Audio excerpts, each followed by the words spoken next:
Thank you for the introduction. My name is Danielle Salari. I'm a molecular technologist at Atrium Health. I have nothing to disclose. So I'm going to start off with some background information. We know lung cancer to be the leading cause of cancer-related deaths worldwide in both men and women. And this is partially because once a diagnosis has been made, it's often already progressed into the later stages due to late onset of symptoms. And the established link between lung cancer and smoking resulted in tobacco control programs, and the result of those has been a gradual decline in rates among more industrialized nations in recent decades. As our knowledge of the different molecular characteristics of lung cancer has increased, the emergence of targeted therapies has allowed for a deeper understanding of its classifications. Non-small cell lung carcinomas are the most common type of lung cancer, with adenocarcinomas representing about 40%, and EGFR and KRAS are some of the most common driver mutations occurring in lung adenocarcinomas.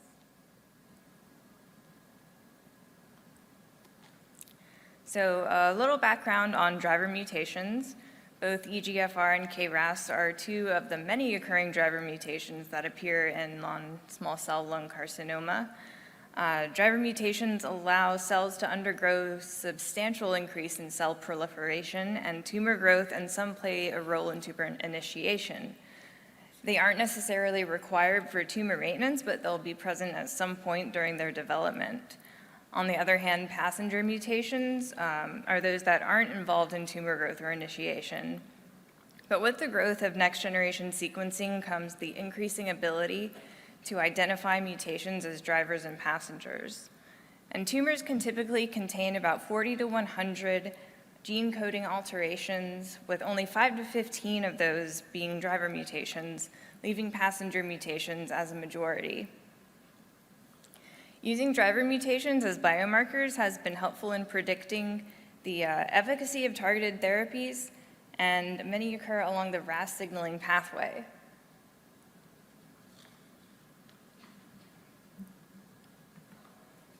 So the RAS Signaling Pathway is involved in regulating cell growth, survival, and proliferation. Mutations along this pathway are prevalent in about 20% of all tumors, and they're a major contribution to malignant phenotype. Hyperactivation of these genes results in uncontrolled cellular mechanisms. And along the pathway is the KRAS protein, part of a series of RAS proteins. And downstream we have BRAF, which is part of a series of RAF proteins. Activated RAS recruits RAF proteins and ultimately promotes the cell cycle progression after interactions with MEK and ERK. Feedback at multiple levels of this pathway allows cells to bypass or even select for additional mutations that may be involved in drug resistance, making targeted therapies difficult to develop. KRAS is the second most seen driver mutation in non-small cell lung carcinoma and received its name for first being identified as a cancer-causing mutation in Kirsten-Rat sarcoma virus.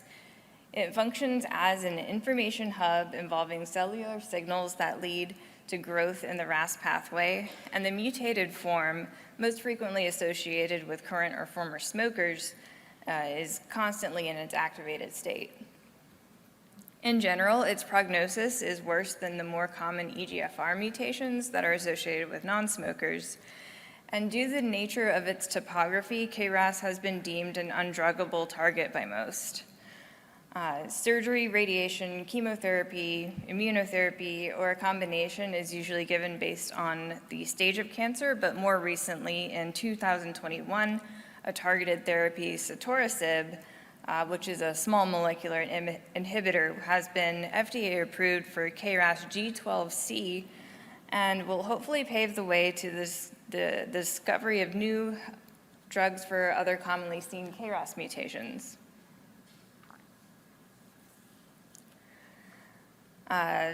As mentioned before, downstream from KRAS, a member of the rapidly accelerated fibrosarcoma, or RAF kinase family, BRAF's activation along the RAS signaling pathway is involved in promoting progression of the cell cycle, and its subsequent interaction with MEK and ERK ultimately regulates cell proliferation and cell survival. When mutated, these functions again go unchecked and uncontrolled. Much less common than KRAS, BRAF mutations occur in only about 2 to 4% of non-small cell lung carcinoma patients, and they're most frequently found in female patients except for non-V600 mutations, which occur at a higher frequency in males. Like KRAS, most lung cancer patients harboring these mutations are current or former smokers. And BRAF mutant non-small cell lung carcinoma incorporates 3 distinct functional classes, most classes being classes 2 and 3. Class 1 consists of V600 mutations, while classes 2 consist of non-V600 mutations, and they're typically associated with more destructive clinical features, leading to less promising outcomes. To date, Class 1 is the only class of BRAF mutations with an FDA-approved combination of drugs. And in a study by Scheffler M. et al., it was found that 1.3% of patients who tested positive for a KRAS mutation were also positive for a co-occurring BRAF mutation. And with this, the majority of those BRAF mutations were Class 2. In literature, it's even rarer to find KRAS occurring with BRAF Class 1 mutations, but today I'm going to present 2 case studies involving co-occurring KRAS and Class 2 BRAF mutations. Our first case involves a 78-year-old female Caucasian patient with a history of smoking. She presented to the ER with an intermittent cough and hypoxia, and a chest x-ray was performed and found large bilateral pulmonary opacities, and a PET CT revealed large bilateral hypermetabolic areas of mass-like consolidation, which showed consistency of widespread lung cancer.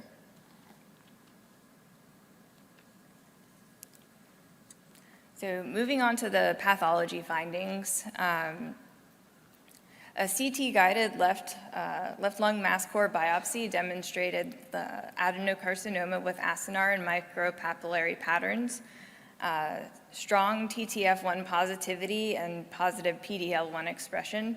The tumor's staging was suggestive of metastasis, and the biopsy showed consistency with a lung primary tumor. A PCR test for EGFR mutation showed negative results, along with negative results for ALK and ROS1 FISH. And a RAS NGS panel was ran on FFPE from the biopsy, and through next-generation sequencing using the Ion Torrent Personal Genome Machine, or PGM platform, KRAS G13D occurring with a frequency of 23.9, and BRAF G464V, a Class 2 mutation occurring with a frequency of 23.6%, were found. And pictured is the Integrative Genomics Viewer, or IGV data, showing the point mutations. This might be a little hard to see in the fluorescent green.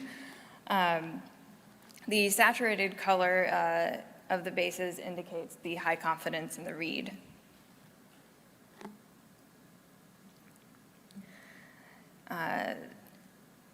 Our second case involves a 68-year-old male with a history of smoking, hypertension, and COPD.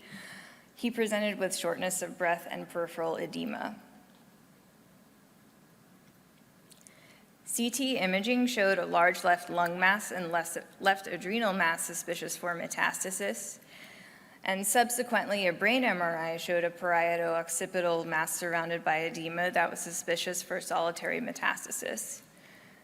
A core biopsy of the adrenal mass showed metastatic, poorly differentiated adenocarcinoma consistent with a lung primary, and the tumor tested TTF positive, but unlike the patient from case 1, the PDL1 expression was negative.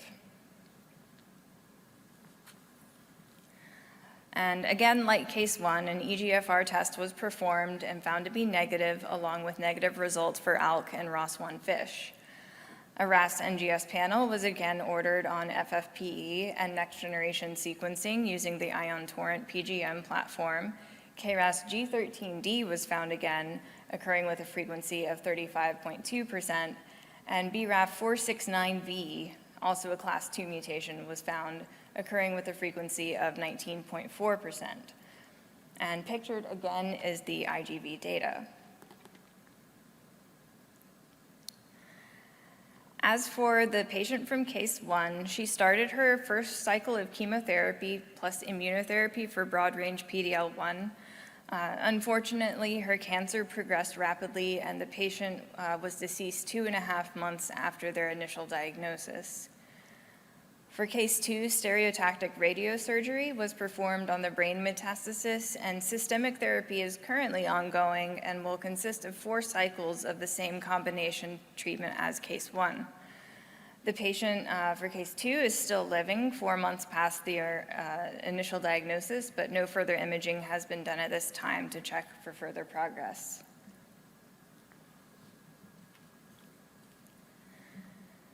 So in addition to both cases discussed having co-occurrences of KRAS and BRAF point mutations, they also featured a history of smoking, both testing positive for TTF1 and negative results for EGFR, ALK, and ROS1. Both cases involved the same treatment plan. However, the treatment plan for case 1 was based on PD-L1 expression positivity, but because no druggable mutations were found in case 2, the same treatment is considered standard despite the negative PD-L1 expression. And in a cohort study by the Lung Cancer Mutation Consortium, the occurrence of BRAF mutations with other concomitant oncogenic drivers was shown to be in only 5% of patients, and other studies cite even lesser frequencies, some claiming that these co-mutations are mutually exclusive. One case study that was similar to ours by Iacarino A. et al. Reported a 63-year-old male smoker at the time tested positive for BRAF G469A and KRAS A146T mutations. The patient in this case study died before being able to start a personalized treatment around 1 month after their initial diagnosis, similar to our first case. In summary, tumors containing co-occurring oncogenic mutations are a rare molecular subtype with no defined targeted therapies as of yet. And the co-occurrence of BRAF and KRAS mutations in lung adenocarcinomas is still not well established as of today. And when co-occurring driver mutations do occur, they're mentioned in literature, but little to no information is given based on the treatment trials or their outcomes. Further studies are definitely necessary to understand these co-occurrences and determine the best way to treat them. And with that, if anyone has any similar cases and would be open to collaboration to further this research, please reach out. I'd like to thank Atrium Health and the Core Lab Molecular team for their support in working on this project, and the CGC for the Technologist Award and the opportunity to be here today, with a special thank you to my first co-author, LaToya Hampton, who is here in the audience today. Thank you.